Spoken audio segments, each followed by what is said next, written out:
punong barangay na matagal ko nang kasama, 1992 pa, Willie, no? And even earlier, makasama na kami, Kapitan Willie Esplana. At sa harap ninyo, binabati ko siya sa napakarami niyang mga proyekto. Kahit saan ako magpunta, nakikita ko ang tatak niya. At siyempre, ng kanyang mga kasama sa Barangay Council. At nandito din ang mga representante ng Barangay Council, si Oliver Rivera, anak ng aking kumpare na si Pedring, at si Oben Espiritu, mga kagawad ng Barangay Bugo. At dumating na rin ang ating Vice Mayor, Gas Tambunting. Nandito din po ang mga konsihal. Ito yung mga barkada ng aking anak na si Konsihal Rico Goles. Nandito si Bong Benson, si Baby Bustamante, at magiging konsihal Larry Bonsol. Yung tatay ni Larry Bonsol nandito din, si Bert Bonsol. At sa inyo, sa mga daycare teachers, sa mga daycare parents, ako po'y natutuwa na muli na naman nandito. I remember, nandito ako last year. Diba? Nandito tayo last year, no? At maganda ito yung ginagawa na yung mga magulang at mga teachers ay nagsasama para magkaintindihan kayo ng problema. Parang sa PTA din. Kasi ako, graduate ako ng public school. Alam ko kung gaano kahalaga pag natugnayan ng mga magulang at mga teachers para sa kapakanan ng mga kabataan. Ako naman, gusto kong sabihin sa inyo, marami tayong mga inisyatibo, mga proyekto para sa daycare. Pero karamihan talaga sa mga proyekto ko ay para sa mga institusyon pag natapos na sa daycare ang mga kabataan. Marami sa mga bata sa inyo, saan mag-aaral? Sa San Agustin Elementary School. Ay, nandito pala si Felix at si Pepe Actor. Pinanlilisikan ako ng tingin ni Felix. Si Felix, matagal ko ng kaibigan ito, pero mukhang hindi bright yung kulay na suit niya ngayon. Earth color sa suit niya. Kadalasan, malalambing kulay ang suit ni Felix. Katulad na sinasabi ko, karamihan sa mga proyekto ko ay para sa pagtungtong ng mga kabataan sa elementarya at sa high school. Kasi alam ko, ang barangay maraming ginagawa. Ang city government maraming ginagawa. Lalo na dito sa second district, at ako natutuwa na mula na umupo si Mayor Bernabe ay talagang binigyan na niya ng priority ang edukasyon dito sa second district. Kasi noong mga nakaraang taon, halos walang nangyayari sa second district pagdating sa eskwelahan. Mahigit 10 taon, walang nadagdag na kahit single classroom sa second district. Pero sa isang igla, nandyan ang Moonwalk High School para sa inyo. Nandyan yung San Valley Elementary School. Nandyan yung San Valley High School para sa inyo lahat yan. At ako naman tumutulong din yan.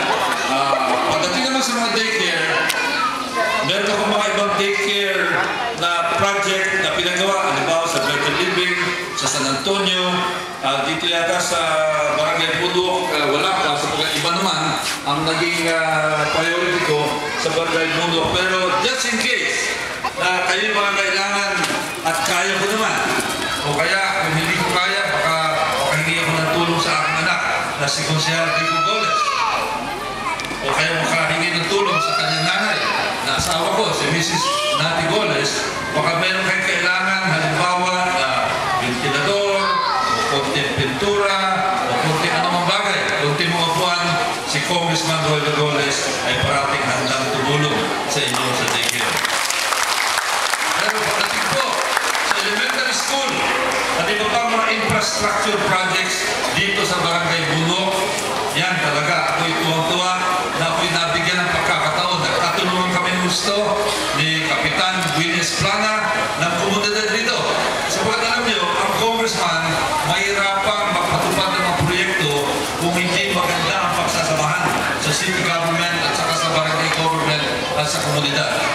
Siguro naman nakarating na kayo ng San Agustin Elementary School. Nakikita niyo ang pagbabago sa San Agustin Elementary School sa loob ng mga nakaraang ilang taon.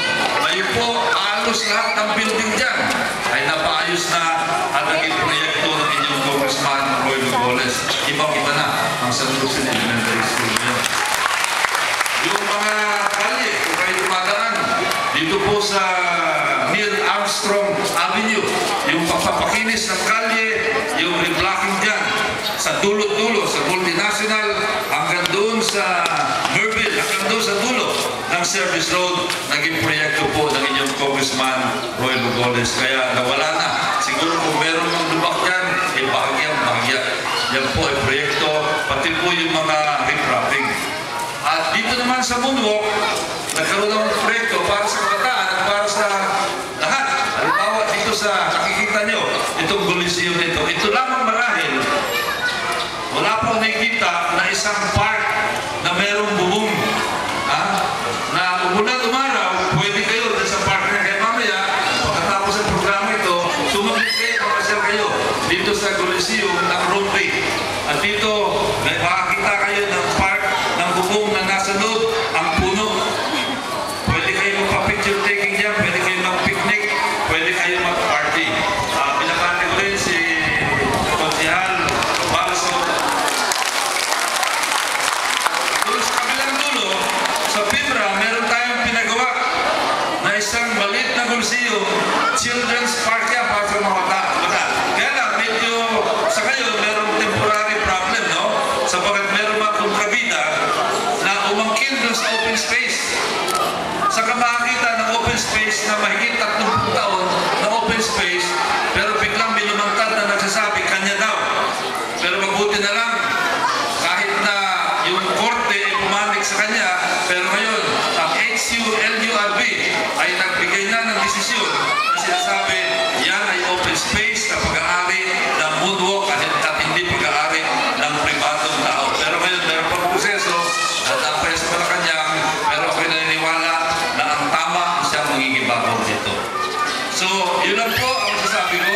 Sa muling pagkakataon po, sa harap ninyo, ipinapati ko ang inyong barangay captain, ang mga barangay kagawad ng barangay Moonwalk, yung mga teachers na talagang grabe ang sakripisyo, ang city government sa pamumuno ni Mayor supported by the Vice Mayor and the City Councilor sa Parañaque sa kanilang pagpapatupad ng magandang mga proyekto dito sa inyong lugar.